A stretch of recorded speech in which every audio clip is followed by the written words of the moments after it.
billahi minash shaitani rajim bismillahir rahmanir rahim. Ẹ káàsán, ẹ káalẹ́, ẹ kúrọ̀lẹ́ ní gbogbo ìgbà tí ẹ bá ń wò mí on Point by Two. I am grateful to you. I am grateful to you, my viewers. Nǹkan bẹ́ẹ̀ o, ẹ̀yin ìyá, ẹ̀yin bàbá, tẹ mọ́ rìn ní hòhò, ẹ ṣọ́ra. Ẹ ṣọ́ra táwọn ò bá rí àwọn ò ní wá sọ, ẹ ṣọ́ra. Àwọn ọmọdé tẹ̀ ń rí yìí, wọ́n ti kúrò lọ́mọdé o. Kíní ó máa wà lọ́kàn wọn ni. Ọmọ 4 years, 5 years, 6 years, 7 years, 8 years, 9 years, 10 years tí ìwọ ìyá níwájú ọmọkùnrin rẹ tí wàá mọ rìn naked. Èmi ò sọ pé tẹ bá wà nínú ilé yín pé kẹ mọ̀ sí jàbulẹ̀, àmọ́ ẹ mọ̀ cover díẹ̀. Kò í ṣe pé bóyá ẹ wà pint nìkan, àwọn ìyá kó wà wọ pint nìkan, wọ́n ṣe ọmú lẹ̀lẹ̀. Àwọn bàbá kan wọ́n wọ boxer, wọ́n wọ singlet nìkan, wọ́n wà ró tówẹ̀lì mọ́ ìdí. Wọ́n náà wọ́n gba tẹ́gùn, wọ́n wà mọ́ mú tówẹ̀lì yẹn, wọ́n wà mọ́ fi fátẹ́gùn, wọ́n wà mọ́ fi fẹ́ báyìí, wọ́n wà mọ́ fi bẹ́ẹ̀ báyìí. Gbogbo ọmọbìnrin wọ́n wà mọ́ rí gbogbo size wọn. Àwọn ọmọ yìí, it will be in their skull. They won't forget. Ṣé ìwọ ìyá ìyàwó bàbá tó ń wò mí, o fẹ́ kí ọmọ rẹ fẹ́ marry kó mọ ní I need the size of my mommy. Mi ní fẹ́ obìnrin mi àfi èyí tó ní size mommy mi. Àbí kí ọmọbìnrin rẹ lọ́kùnrin, àbí ìwọ ọkùnrin ọmọbìnrin tó bí kó mọ ní mi ní fẹ́ anybody àgbà tí n bá léèyàn tó ní size daddy. Ìjọ́ ìlẹ́wàá mọ̀ pé ẹ̀sìn kan.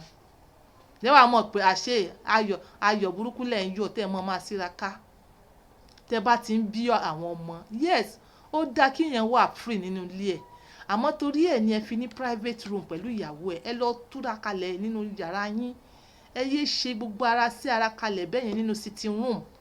Àwọn ọmọ yìí ń fi sí calculation. Àbóbí ìgbà tó bá di lọ́la kí ìkan nínú àwọn kékeré kó mọ̀ ṣe drawing.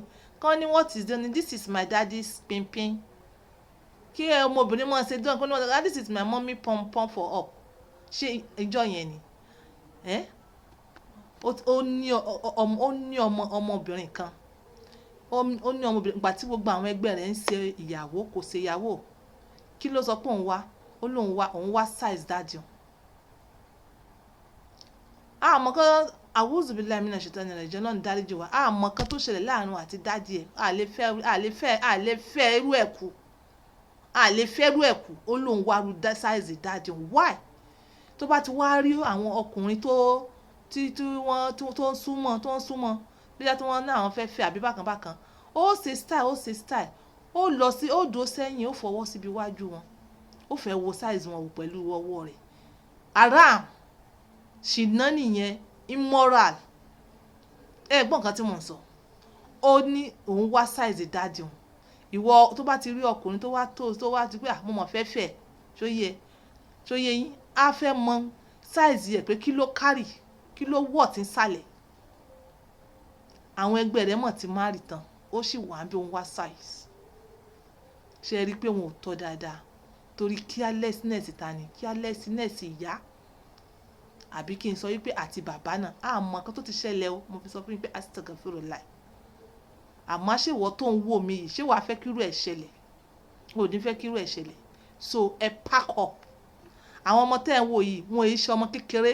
Even when you have 2 years 3 years tó ti ń gbọ́ tó ti mọ̀ pé eléyìí òkè ni eléyìí ìsàlẹ̀ ni ẹ bẹ̀rẹ̀ sí ní pack up. À ń sọ̀rọ̀ sex education fún àwọn ọmọ 4 years kan. Àwọn èèyàn kan ń dislike topic yẹn. Èèyàn tó ń dislike kò mọ̀ nǹkan tó ń ṣe lọ́pọlọ. Ẹ̀yin ìyá ẹ wake up. Ẹ̀yin bàbá ẹ wake up. Ìyá ẹ mọ́ sùn. Bàbá ẹ̀yin náà ẹ mọ́ ná gẹ̀rẹ̀. Àwọn ọmọ yìí ò sọ ọmọdé mọ́ ti mọ̀ kan. Ẹ̀yin lẹ máa catch up. Ẹ̀yin lẹ máa buckle up.